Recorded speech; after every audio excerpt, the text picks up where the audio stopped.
উত্তরবঙ্গের একটা ঘটনা একজন আল্লাহর ওলির জবান থেকে আমি শুনছি। একটা সন্তান যুবক সারাদিন দুষ্টামি করিয়া সন্ধ্যাবেলা ঘরে গেছে। ঘরে যাইয়া আব্বা জানের কয়, আব্বা জান আমাকে 10,000 টাকা দাও। সন্ধ্যার টাইমে বাবায় বুঝতে পেরেছে এখন যদি আমি বাচ্চাটারে টাকা দেই 10,000, আমার সন্তান বন্ধু বান্ধব নিয়ে মদের আড্ডায় যাবে আর ওখানে গিয়া নেশা পান করে মাতাল হয়ে যাবে। বাবায় বলে, খবরদার, আমি তোমাকে একটা টাকাও দিব না। সন্তান নিজের রাগটারে দমন করতে পারে না, বারবার বলে, আব্বা জান 10,000 টাকা দাও, 10,000 টাকা দাও, 10,000 টাকা দাও। বাবায় বলে, আমি দিবই না, দিবই না, দিবই না। সন্তান রাগকে কন্ট্রোল করতে না পাইরা এইবার বাবার টাকার মায়ায় পড়িয়া বাবার উপরে ক্ষিপ্ত হইয়া বাবার গায়ে হাত তোলা শুরু করলো, বাবার উপরে প্রহার শুরু করলো। এমন ভাবে আঘাত, বুড়া বাবা রাস্তার আওয়াজ, রাস্তার পাশে ঘর। সন্তানের আঘাতে বাবায় মাটিতে পড়ে গেল, রক্ত বের হয়ে মাটির জমিন লাল হয়ে গেল। পেছনের ঘরে আম্মা জান এই অবস্থা দেখে একটা দৌড়াইয়া সন্তানের পা জড়ায় ধরছে আর বলে, বাবা তোর বাবারে আর মারবি না, তোর পায়ে ধরে মাপ চাই, তুই বাবারে আর মারিস না।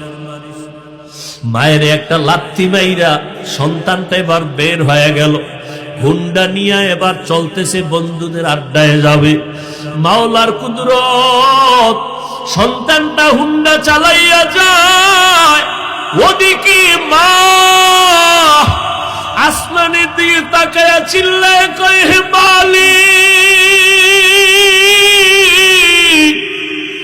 আমার সন্তানের ফিরাইয়া দিও না রে মালিক, এই সন্তানের মার আর কয়দিন খাবো, হেদায়াত থাকলে দিও, না হয় সন্তানের মুখ আমি মায়েরে দেখায়ও না।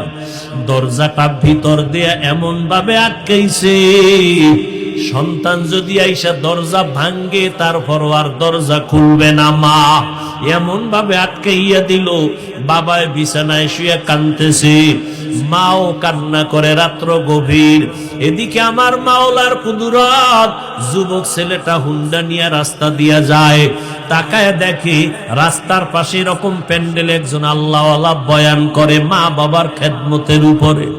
যুবক ছেলেটা হুন্ডা থামায় দাঁড়ায় দাঁড়ায় বয়ান শুনলো, আল্লাহর ওলিদের বয়ান। মনে হয় যেন কঠিন, বড় আকর্ষণ অন্তরে। যুবকের হৃদয়টা চুম্বকের মতো একটা টান দিছে। যুবক দাঁড়াইয়া কিছুক্ষণ বয়ান শুই না, হুন্ডানার মধ্যে তালা মাইরা মাঠের পিছনে বসে গেছে। আল্লাহর ওলি এমন বয়ান দিলেন, এক পর্যায়ে যুবক ওই পিছনে বয়া কান্না শুরু করলো। কান্না করতে করতে এক পর্যায়ে মাটিতে গড়াগড়ি খায় চিৎকার শুরু করলো। ওই যুবকের চিৎকারে পুরো ময়দানটা থরথর করে উঠলো। সবাই নজর করে আসে। আল্লাহর ওলি বয়ান করার মধ্যে নজর পড়ে গেল। হুজুরে বয়ান থামায় বলে, যুবক বাবাটারে আমার সামনে নিয়ে আসো। সামনে নিয়ে আসলো। হুজুর মোনাজাত দিলেন, মোনাজাত দিয়া বিদায় দিয়া যুবকটারে আইসা ডাক দিয়া কাছে আইনা কয়, বাবা এত চিল্লায় কান্না কেন? আমি তো দেখলাম তুমি হুন্ডা থামায় এখানে আসছো, মনে হয় মারাত্মক কোনো অসুবিধা তোমার আছে। এবার যুবক হুজুরের পা জড়ায় কয়, হুজুর আমারে আল্লাহ মাফ করবে নি, এই দুনিয়ায় বোধহয় আমার মতো খারাপ কোনো সন্তান নাই। বলে, বাবা কি করেছো? বলে, আমি আমার বাবার গায়ে হাত তুলেছি, আমি আমার মায়ের গায়ে হাত তুলেছি, আমার জাহান্নাম ছাড়া উপায় নাই। হুজুর আমার উপায় কি হবে? একটু তওবা করাইয়া দেন, আমি আর জীবনে বুঝি মাপ পাবো না রে হুজুর। আল্লাহর ওলি বলে, বাবা তুমি মাওলার কাছে খাঁটি ভাবে ক্ষমা চাও, কান্না করো, আর তোমার মা বাবার পাও জড়াইয়া ধরো। মা বাবায় যদি মাফ করিয়া দেয় আমার মাওলার আরশ খুশি হয়ে যাবে। মা বাবায় খুশি হয়ে গেলে আল্লাহ খুশি। এবার হুজুরে দোয়া টোয়া করে দিলেন।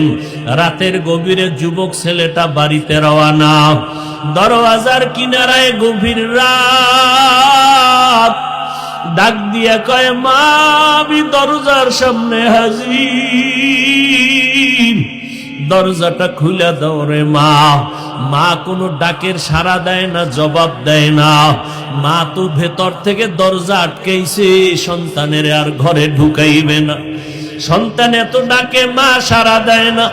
যখন চিল্লাইয়া কান্না শুরু করছে, মা ডাক দিয়ে কয়, আমার ঘর তোর জন্য বন্ধ করে দিছি, আর জায়গা হবে না। আবার কি মারতে আসছো? সন্তান এবার চিল্লায় আর কাঁদে আর কয়, মা আমি বেয়াদবি করেছি, আমার একটু সুযোগ দাও, আমি ক্ষমা চাইয়া তার উপরে ঋণ আদায় করব। মা আমি জীবনে আর বেয়াদবি করব না। যখন সন্তানের কান্নার আওয়াজ, মায়ের কলিজার মধ্যে আঘাত শুরু হয়ে গেল। দরজাটা খোলার পর সন্তান বাবার পা জড়ায় কান্না শুরু করলো। ও আব্বা জান, আমি বুঝতে পারি নাই, মাফ করিয়া দেন। আপনি যদি আমাকে মাফ না করেন আমার উপায় নাই। ও যুবক, এই চেয়ারে বসছি বাহাদুরি না রে বাবা। আমার মা বাবার কত কান্না, কত দোয়ার কারণে আজকে এখানে বসছি। ও বাবারা, তোমরা যারা আজকে এখানে আছো, মা বাবার দোয়া কান্না ছাড়া কিন্তু কেউ পরীক্ষায় পাস করতে পারো নাই। মা বাবার চোখের পানি দোয়ার কারণে আজকে টাকার মালিক হয়ে গেছো। মা বাবার চোখের পানি আর দোয়ার কারণে আজকে বাড়ি গাড়ির মালিক, সম্মানের চেয়ারের মালিক। আজকে ওই মা বাবা যার দুনিয়ায় নাই, সাদা কাপড়ের প্যাকেট বানায় কবরে রাখছো।